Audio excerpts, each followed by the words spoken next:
ہم آپ سے گزارش کرتے ہیں کہ اس چینل کو آپ ضرور سبسکرائب کریں اور اپنے فرینڈز کے ساتھ ان ویڈیوز کو ضرور شیئر کریں تاکہ اہل بیت کا پیغام زیادہ سے زیادہ جوانوں اعوذ باللہ من الشیطان اللعین الرجیم بسم اللہ الرحمن الرحیم وبہ نستعین وهو خیر ناصر ومعین وصلی اللہ علی محمد وآلہ الطاہرین۔ ناظرین محترم، السلام علیکم۔ ماہ مبارک رمضان کی روزانہ کی دعاؤں کا یہ سلسلہ اپنے 8ویں مرحلے پر، جس میں ہم پروردگار عالم سے یہ دعا کر رہے ہیں کہ اللہم ارزقنی فیہ رحمت الایتام، اے معبود مجھے اس مہینے میں توفیق عطا کر کہ یتیموں پر مہربان رہوں، وَإِطْعَامَ الطَّعَامِ اور ضرورت مند افراد، حاجت مند افراد کو کھانا کھلا سکوں، وَإِفْشَاءَ السَّلَامِ اور سلام سماج میں زیادہ سے زیادہ اسے رائج کرنے کی توفیق عطا فرما، وَصُحْبَةَ الْكِرَامِ باعزت افراد کی ہمنشینی عطا فرما، بِطَوْلِكَ یا ملجأ العاملین،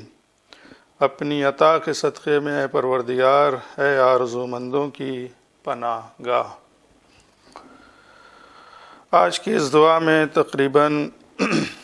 4 سے 5 موضوعات کی طرف اور دعا کے حوالے سے اشارہ ہوا ہے، جس میں سب سے پہلا مرحلہ ہے وہ یتیموں پر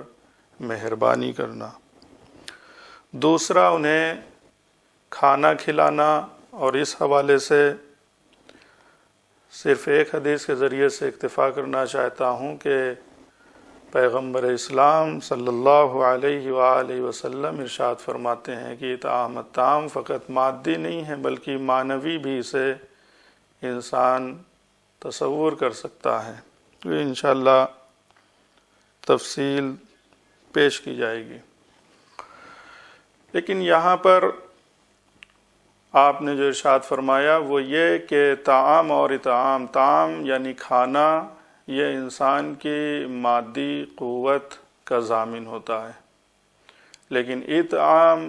دوسروں کو کھانا کھلانا یہ انسان کی روحی اور معنوی غذا ہے کہ جس کی بہت ہی زیادہ تاکید کی گئی ہے۔ صحبت الکرام باعزت افراد کی صحبت اور ہم نشینی، اور اس عنوان سے متعدد مقامات پر ان دعاؤں میں دعا کی گئی ہے کہ ابرار، نیک لوگ، باعزت لوگ، اچھے لوگوں کی صحبت عطا فرما۔ انہی موضوعات میں جو انتخاب کیا ہے وہ رحمت الایتام کے عنوان سے، چونکہ یہ دونوں پہلو کی طرف اشارہ ہے، مادی اور معنوی، انشاءاللہ کچھ گفتگو ہے جس کے سلسلے میں کرنا چاہتا ہوں۔ کتاب الہی میں دیکھیں تو پروردگار عالم ارشاد فرما رہا ہے وَإِذْ أَخَذْنَا مِيثَاقَ بَنِي اسرائیل، کہ بنی اسرائیل سے یہ ایک عہد و پیمان لیا گیا جہاں لا تعبدون الا اللہ، کہ بندگی صرف اور صرف پروردگار عالم کے لیے، فوراً اس کے بعد وَبِالْوَالِدَيْنِ إِحْسَانًا، ماں باپ کے ساتھ نیکی کرنا ہے، وَذِي الْقُرْبَىٰ وَالْيَتَامَىٰ وَالْمَسَاكِينَ، اور اسی سلسلے میں جو ہے وہ یتیموں کا بھی ذکر ہے، مسکینوں کا بھی ذکر ہے۔ پیغمبر اسلام ارشاد فرماتے ہیں کہ جو بھی انسان دنیا میں یتیموں کا کفیل ہوگا، اس کی دیکھ بھال کرنے والا ہوگا، وہ جنت میں ہمارے ساتھ ایسے ہی رہے گا کہ ہاتین، اور اشارہ کیا ان دونوں انگلیوں کا کہ جس طریقے سے یہ دونوں انگلی آپس میں ملی ہوئی ہیں، اسی طریقے سے وہ جنت میں ہمارا رفیق ہوگا۔ ایک دوسری حدیث میں آپ ارشاد فرماتے ہیں کہ جنت میں ایک گھر ہے جس کو دار الفرح کہا جاتا ہے، خوشی کا گھر، لیکن اس میں انہی افراد کو داخلے کی اجازت ہوگی کہ جو دنیا میں یتام المومنین، مومنین کے یتیموں کو خوش کریں گے اور ان کے لیے خوشحالی کا سبب بنیں گے۔ ایک شخص پیغمبر اسلام کی خدمت میں حاضر ہوتا ہے اور اس نے اپنے قساوت قلب کے سلسلے میں شکایت کی، دل سخت ہو گیا۔ جب دل سخت ہوتا ہے تو انسان کے اشک اور آنسو نکلنا بھی بند ہو جاتے ہیں۔ مظلوم اور انسان کو دیکھنے کے بعد انسان کے دل میں کوئی بھی کسی بھی طریقے کا اثر پیدا نہیں ہوتا ہے، اور یہ بہت ہی عظیم مرحلہ ہے کہ انسان کا دل اس مرحلے تک، یعنی قلب اس کا قسی القلب ہو جائے، سخت ہو جائے کہ مظلوم کو دیکھے، ظلم کو دیکھے، لیکن اس کے باوجود اس کے دل پر اس کے اثرات نہ ہوں۔ یہی وجہ تھی کہ ایک شخص آتا ہے اور آنے کے بعد اس نے شکایت کی۔ پیغمبر اسلام نے ارشاد فرمایا کہ کیا تم یہ چاہتے ہو کہ تمہارا دل نرم ہو جائے اور تمہاری حاجتیں پوری ہونے لگیں؟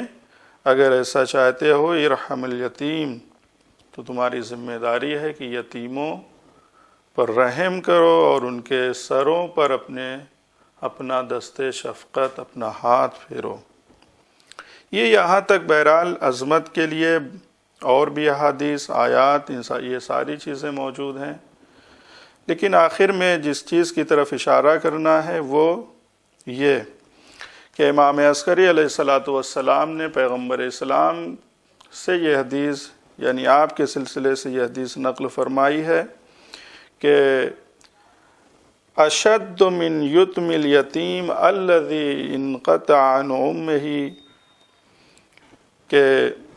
وہ انسان کی جو اپنے ماں یا باپ سے جدا ہو جائے کسی بھی بنا پر، جسے عام طور پر سماج میں یتیم کہا جاتا ہے، البتہ یہاں پر اختلافات ہیں کہ صرف باپ ہے یا صرف اگر ماں بھی رخصت ہو جائے تو اسے بھی یتیم کہیں گے یا نہیں۔ خیر، حدیث اس طرف اشارہ کر رہی ہے کہ اس سے بھی سخت انسان وہ یتیم ہے اور یتیمی کے مرحلے پر زندگی بسر کر رہا ہے کہ جو اپنے وقت کے امام سے جدا ہو اور اس تک معرف دین، معرف الہی، احکام اسلامی نہ پہنچ رہے ہوں، وہ اس یتیم سے زیادہ اس کی یتیمی سخت ہے۔ اور اسی کے بعد پھر آپ نے ارشاد فرمایا کہ اگر سماج اور معاشرے میں کوئی ایسے افراد پیدا ہو جاتے ہیں جو اپنے علم کے ذریعے سے، اپنے اخلاق کے ذریعے سے، کہ جو مبتلا بے مسائل، روز مرہ کے مسائل اور شریعت کے احکام سے واقف نہیں ہیں، ان تک اگر دینی معلومات کو پہنچاتے ہیں تو ان کا اجر بہت ہی عظیم ہے، یہاں تک کہ امام نے فرمایا کہ وہ جنت میں اس مقام پر رہیں گے کہ جہاں پر ہمارا مقام ہوگا، ہمارے ہمنشین ہوں گے وہ افراد کہ جو ایسے یتیموں کو جو اپنے امام کی تعلیمات سے دور ہوں لیکن ان کی کوئی رہنمائی کر رہا ہو۔ اور اسی لیے دین اسلام کے فرہنگ میں جو چیز ہمیں بتائی جاتی ہے وہ یہی کہ یتیم کی پرورش کرنا صرف مادی نظر سے یہ انسان کو نہیں دیکھنا چاہیے، بلکہ کھانا اور طعام سے جو بڑھ کر جس چیز کی اس کو ضرورت ہوتی ہے، ایک محبت کی ضرورت ہوتی ہے، شفقت کی ضرورت ہوتی ہے۔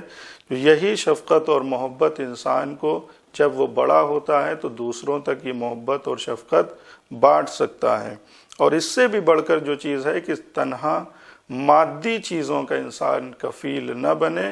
بلکہ ہر فقیر، چاہے وہ اخلاقی، ادبی، کردار سازی کے لحاظ سے جیسی بھی ضرورت انسان کو ہو اس کی رہنمائی کرے، تو انشاءاللہ اس حدیث کا وہ مصداق ہوگا کہ جس میں پیغمبر اسلام ارشاد فرماتے ہیں کہ میں اور یتیم کا کفیل ایک ہی درجے پر ان دو انگلیوں کے طریقے سے رہیں گے۔ بار الہ تجھے واسطہ ہے محمد و آل محمد کا، اس ماہ مبارک رمضان کا ان ضرورت مند افراد کی کہ جن کو ضرورت ہے علم کی، اخلاق کی، اور وہ افراد کی جو اس کو پورا کر سکتے ہیں، ان سب کو توفیق عطا فرما کہ اپنے اس امر کو بخوبی انجام دے سکیں۔ والسلام علیکم ورحمۃ اللہ وبرکاتہ۔